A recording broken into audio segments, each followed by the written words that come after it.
All right, if you're thinking about moving to Madison or living here long term, there are things that you absolutely need to know before you make that decision to live here. Because yes, Madison is a gorgeous, vibrant city, surrounded by nature, filled with good coffee and good people. But just like any city, Madison has its downsides as well. And we're going to talk about all of that today. Because today we're doing a pros and cons list of living in the city of Madison, Wisconsin. And if you live here and think I got anything right about this list, or if I missed anything, be sure to let me know in the comments below. Hi, my name is Hannah, and if you're new here, I'm a realtor in the state of Wisconsin, and depending on when you're watching this video, Illinois as well. And today's video is a pros and cons list all about living in Madison, Wisconsin. So let's just get right into it, kicking things off with pro number 1. And this is a big one. Madison has one of the most stable job markets in the entire Midwest. And I don't just mean in a fast-growing, trendy kind of way. I mean it's consistent, predictable, and dare I say, recession-resistant. Even when the national economy is doing weird things, Madison usually stays remarkably steady. And there are a couple of factors why the job market here are as stable as they are. First, we're anchored by several institutions that have stood the test of time and aren't going anywhere. And that's, of course, our state government, because yes, hello, we're the capital. As well as the University of Madison, Wisconsin, the biggest university in the state. These institutions alone provide tens of thousands of jobs and are funded long-term, not just quarter to quarter. Alongside these long-standing institutions, we've got tons of growing industries as well. Our tech and biotech sectors are growing. We've got research labs and many other tech-adjacent employers that are built around data, science, and research. Madison isn't reliant on one industry doing well here because many are doing well here. The variety of industries keeps Madison's job market diverse and therefore stable. If tech slows, healthcare doesn't. If healthcare is slowing, then government and education stay steady. All of these are contributing factors to the stability of our job market. People might switch roles here, but usually they don't have to leave the city to stay employed. It's a city where careers are built on decades, not job hopping. And that job stability is a big driving factor of what's convincing people to move here. And that moves us into our next pro. Because Madison has such a stable job market, that also correlates into having a stable housing market too. Madison has shown incredibly steady and consistent home appreciation year over year. And when homes continue to appreciate year over year, your house isn't just shelter and a steady roof over your head. It's a long-term investment that is building wealth in the background of your life. In this housing market, you're not seeing the boom and bust that you see in other markets across the country. And typically, we see about 6 to 8% growth year over year. And when your house appreciates value year after year, that means your home could be worth tens of thousands of dollars more than it was when you bought it. And that's not from doing anything except owning the home. So homeowners here, you don't have to worry about whether or not your home is going to depreciate. And having steady, reliable growth in home values means if you're a homeowner, you don't have to worry about losing money on your house. It means, in fact, that your house is gaining value.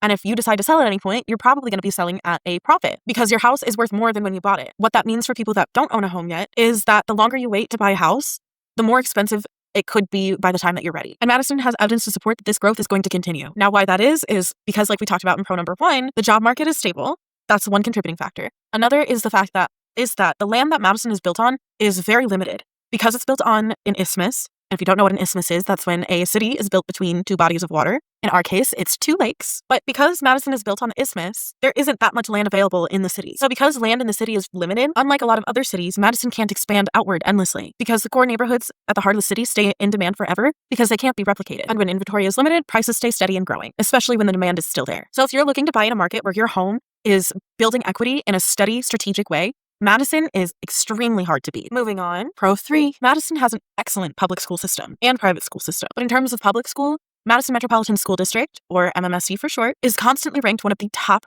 school districts in the entire state. Not just for students, but up we've got pro 4. Madison is basically a nature lover's dream come true. Not only do we have the 2 lakes making up the isthmus, Lake Monona and Lake Mendota, but we're actually surrounded by 5 lakes, as well as surrounded by several hundreds of miles of biking and hiking trails. And fun fact, you can actually bike or hike all the way around both Lake Monona and Lake Mendota, meaning you can start in one place and without stopping, walk all the way around the lake or bike, if you so choose, without stopping. And you can do that with both Lake Monona and Lake Mendota. And fun fact, my grandma used to do that every single day when it was nice enough. She would take her bike, decide which lake to ride around, and then spend a good couple hours riding around the entirety of the lake. But yeah, we've got so many green spaces here, beautiful parks, beautiful places to picnic. We've got the Old Brick Botanical Gardens. We've got the Arboretum. We've just got so many different ways to enjoy the beauty of the nature that surrounds the city.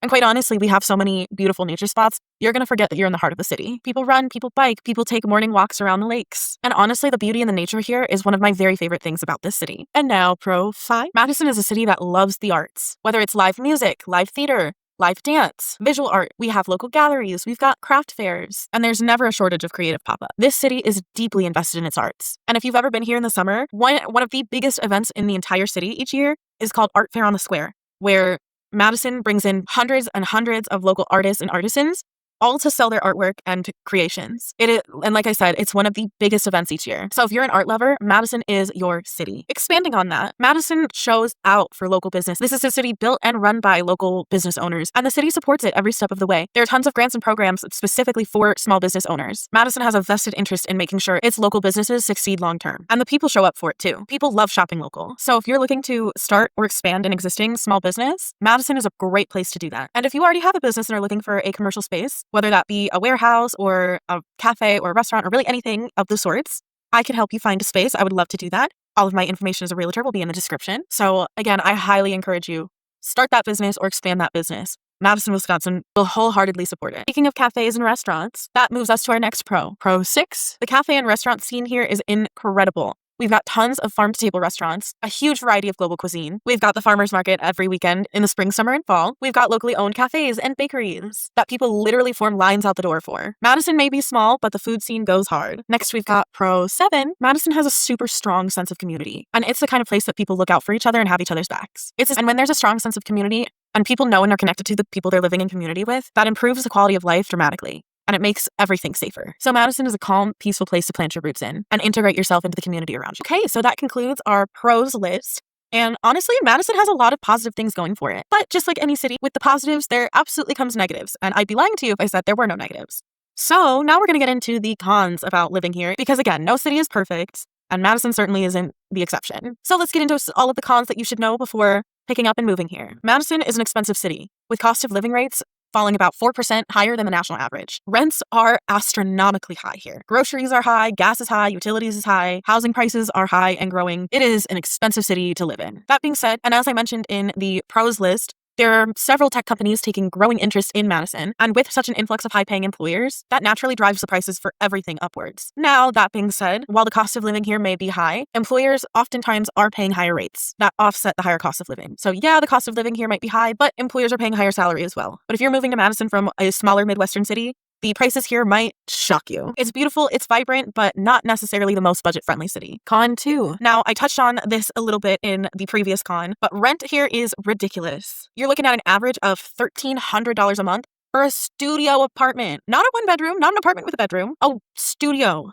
That's crazy. And if you are looking at 1 bedrooms or 2 bedrooms or higher, it gets worse and worse. At that point, you're looking at comparable monthly payments on a mortgage for how much it costs to live in any of the rental units here in Madison. Not only are rents high, but you also have a chaotic renting cycle because every August 14th, you have the major move-in or out of the university. So moving in August is an especially chaotic time. And because there's such a high influx of students, there's no cap on how high landlords will charge for the rent. So finding reasonably priced rental units here is, I don't want to say impossible because I don't want to be so negative, but given how high rent prices are here, you're better off buying something because it is expensive. And why at that rate, if you're paying several $1,000s a month for a 2-bedroom apartment, might as well just buy a house or a condo for the exact same price you're paying each month in rent. Wouldn't you rather be paying your own mortgage instead? So if you're going to be paying astronomically high rent prices, might as well buy instead because then at least you'd be paying into your own equity instead of your landlord's equity. Con 3. This one might sound a little bit random or outlandish, but the way the city is laid out is kind of ridiculous, especially when it comes to driving downtown. If you've ever driven around in the city, you know that the roads here are nonsensical, to say the least. Most major cities are built on a grid system, so it's pretty easy to get from point A to point B just by knowing the cross streets that you're on. And if you miss a turn on one street, you'll just go down to the next one and you won't get turned around or lost. Yeah, Madison's not like that because being built on the isthmus and putting your 2 biggest, busiest institutions in the city on each end, because if you don't know, University of Madison sits on one end of the isthmus and the Capitol sits on the other end of the isthmus. Maybe back at the time it was built, it was a good idea, but for the way that traffic flows in modern day, it bottlenecks like crazy. And because it was built between 2 lakes, the grid system just doesn't work here. You have to account for the bodies of water that are interfering with everything. So getting from point A to point B can feel like a unnecessary journey that takes longer than it needs to sometimes. And at the height of traffic, driving downtown, you're going to be sitting there for quite some time because again, the bottlenecking that the isthmus causes, there definitely needs to be a better way to do it. Well, but the way to fix the problem would be to invest in more robust public transit systems, but this is not the video to get into that. Point is, the way the city is built is chaotic. There are intersections that don't make sense. Roads that'll just twist and turn all over the place. It can be quite an experience. Next, we've got my least favorite, Con 4. And this one makes me quite sad. But I know in the pros list I mentioned our beautiful nature, especially our lakes. Well, the sad truth about our lakes is that they are deeply polluted and our beaches are not the cleanliest. And what I mean by our lakes are deeply polluted, I mean pretty much every year since I've been alive, or that I can remember. Every summer, at some point, we get a health not being allowed to swim in the lakes because the algae bloom is so bad that it can make people sick, which also means you really shouldn't be consuming any of the fish that come out of there either. So it's not necessarily a great place for people that like fishing, and partaking in water sports might not be a good idea at certain parts of the summer. They look beautiful, but the inside is toxic, literally. And fun fact about me, I have a degree in chemistry and I studied specifically freshwater sciences. So the lakes being as polluted as they are is deeply heartbreaking for me. And I don't understand why the city doesn't do anything about it. Like I've said, it's been a problem for as long as I can remember. And with the research institutions that exist here, I don't know, you'd think the city would do something about it. But if you live here, you know the lakes are not something you want to be going in. You're better off waiting till the winter when you can walk across them and do winter activities on them. It's great for that, not necessarily for swimming in the summer. Con 5, we got to get real for a second and talk about the influx of new luxury construction in the downtown area. With an influx of such big corporations coming in and planting headquarters in the city, it's great for the economy, but there are some downsides because the housing that is getting built as a response to the influx of such large corporations, the housing that is being built is expensive, and your average person can't afford to live in such luxury units that really aren't that luxurious. They're just priced really high because they're new construction. So the closer you get to the downtown area and the campus, and the new construction that's being invested in is probably not going to be affordable. So this also displaces a lot of people that are being priced out of their neighborhoods because prices are just getting so out of control. So the new development is posing some long-term problems. Long-term community spaces have been pushed out. I mean, State Street is completely different now than it was when I was growing up. Just the amount of things that used to be on State Street that just aren't there anymore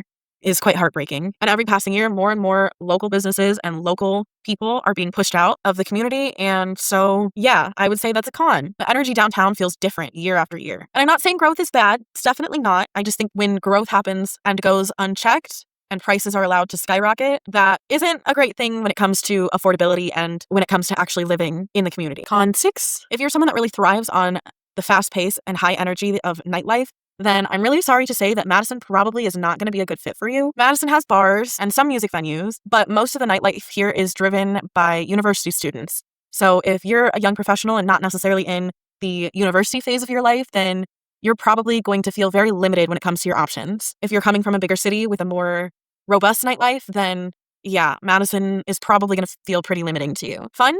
Absolutely. Tons of things to do? Maybe not. So keep that in mind if you're thinking of relocating here. All right, so that concludes our pros and cons list when it comes to living in Madison, Wisconsin. Editing Hannah here. I cannot believe I forgot to mention this con when I was filming, but my absolute least favorite thing about living here is the fact that we don't have any train stations. We have literally no train stations in the city of Madison.